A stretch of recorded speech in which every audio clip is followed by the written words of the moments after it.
Hello everyone, welcome to my YouTube channel. तो आज हम स्टार्ट करने जा रहे हैं हमारा अप्लाइड मैथमेटिक्स का फर्स्ट चैप्टर, मैट्रिक्स अलजेब्रा। तो first of all, what is matrix? A matrix is a rectangular array of m cross n numbers consisting of m rows and n columns. तो matrix क्या होती है? एक rectangular array होती है जिसमें m number of रोज और n नंबर ऑफ कॉलम्स होते हैं। तो अब हम करने जा रहे हैं उसके टाइप्स। तो मैट्रिक्स की पहली टाइप है null matrix. A matrix with all zero elements is known as null matrix. तो नल मैट्रिक्स को हम जीरो मैट्रिक्स भी बोलते हैं, जिसमें जो सारे एलिमेंट्स होते हैं वो क्या होते हैं? Zero. Then comes square matrix. A matrix having equal number of rows and columns is called a square matrix. तो वो मैट्रिक्स जिसमें हमारी जो number of rows as well as जो नंबर ऑफ कॉलम्स होते हैं वो सेम हो, उनमें जो एलिमेंट्स हैं वो सेम रहती हैं। नेक्स्ट हमारी मैट्रिक्स आती है आइडेंटिटी और unit matrix. A square matrix having all principal diagonal elements unity and non diagonal elements zero is called an identity matrix. अब आइडेंटिटी मैट्रिक्स क्या होते हैं? इसमें जो हमारी ये प्रिंसिपल डायगोनल एलिमेंट्स हैं ये क्या होती हैं? वन होती हैं और बाकी सब जीरो होती है। तो इसे हम आइडेंटिटी और यूनिट मैट्रिक्स कहते हैं। देन हमारी आती है diagonal matrix. A square matrix in which all non-diagonal elements are zero। इसमें जो हमारे ये प्रिंसिपल डायगोनल एलिमेंट्स हैं ये क्या होते हैं? नॉन जीरो होते हैं और बाकी सब जीरो होते हैं। Scalar matrix. A diagonal matrix with all equal elements. अब इसके जो ये डायगोनल एलिमेंट्स होते हैं ये क्या होते हैं? सेम होते हैं, इक्वल होते हैं। इसको हम स्केलर मैट्रिक्स कहते हैं। Then triangular matrix, a square matrix in which all elements above or below principal diagonal elements are zero. अब ट्रायंगुलर मैट्रिक्स में क्या होता है? जो प्रिंसिपल डायगोनल हमारी जो एलिमेंट्स होते हैं उसके अबव या फिर बिलो जो एलिमेंट्स होते हैं वो जीरो हों।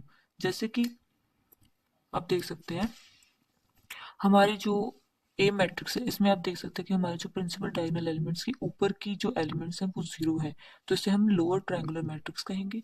और बी मैट्रिक्स में हमारे जो प्रिंसिपल डायगोनल एलिमेंट्स है इसके नीचे वाले एलिमेंट्स जीरो है, तो इसे हम कहेंगे upper triangular matrix. Then comes singular matrix. If determinant of a square matrix is zero. अगर हमारा जो ए का डिटर्मिनेंट जीरो आ जाए तो वो सिंगुलर मैट्रिक्स है, otherwise non singular matrix. Next आ गया transpose of a matrix. The matrix A dash obtained by interchanging rows and columns of a matrix A is called its transpose। For example A matrix है, इसमें अगर हम रोज को interchange कर दे columns में और कॉलम्स को इंटरचेंज कर दे रोज में तो हमारे पास आ जाएगा transpose of a matrix. Then comes trace of a matrix. Addition of diagonal elements gives trace of matrix. For example हमारे पास मैट्रिक्स ए है और अगर हम डायगोनल एलिमेंट्स का एडिशन कर दे, टू, जीरो और फोर का एडिशन करके हमारे पास आता है सिक्स, तो ये क्या हो गया? हमारा trace of a matrix. Then comes determinant of a matrix. इसको हम ऐसे भी रिप्रेजेंट कर सकते हैं और डिटर्मिनेंट ए से भी रिप्रेजेंट कर सकते हैं। सो नेक्स्ट है conjugate of matrix. Taking the complex conjugate of every element. अब फॉर एग्जांपल हमारे पास है मैट्रिक्स ए, इसमें हम क्या करेंगे? जो जो हमारा इमेजिनरी पार्ट है उसका हम साइन चेंज कर देंगे। जैसे यहाँ पे प्लस था हमने माइनस कर दिया, और माइनस को प्लस और यहाँ पे माइनस को प्लस, तो ये आ जाएगा हमारे पास conjugate of a matrix. Then transpose conjugate of a matrix. इसमें क्या करते हैं? हम कॉन्जुगेट लेकर उसका ट्रांसपोज कर देते हैं और इसको हम रिप्रेजेंट करते हैं ए थीटा से। इसमें हमने क्या किया? हमारे पास मैट्रिक्स ए थी, उसका पहले हमने कॉन्जुगेट ले लिया, देन ट्रांसपोज, तो ये हमारे पास आ गया transpose conjugate of a matrix. Then, symmetric and skew symmetric matrix. A square matrix A is said to be symmetric if A transpose is equals to A, and skew symmetric if A transpose is equals to minus of A। अब कोई भी square matrix ए है, ठीक है, उसे हम symmetric matrix तब कहेंगे जब हमारे पास जो ट्रांसपोज है वो ए के इक्वल आ जाए, हमारे मैट्रिक्स के इक्वल आ जाए, तो वो हो जाएगी सिमेट्रिक मैट्रिक्स। और अगर हमारा जो ट्रांसपोज किया हुआ है उसका नेगेटिव ऑफ ए आ जाए तो वो स्क्यू सिमेट्रिक मैट्रिक्स।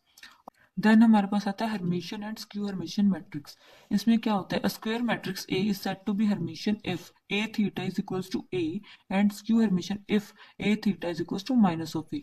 ए थीटा आपको पता ही है ट्रांसपोज कॉन्जुगेट को कहते हैं। तो जब हमारा ट्रांसपोज कॉन्जुगेट ए के इक्वल आ जाए तो हमारी जो स्क्वायर मैट्रिक्स है वो हर्मिशियन कहलाएगी। और अगर हमारा जो A transpose conjugate minus of A के बराबर आ जाए तो वो स्क्यू हर्मिशियन कहलाएगी। देन नेक्स्ट वीडियो में हम डिस्कस करेंगे about addition, subtraction and multiplication of a matrix. Thank you.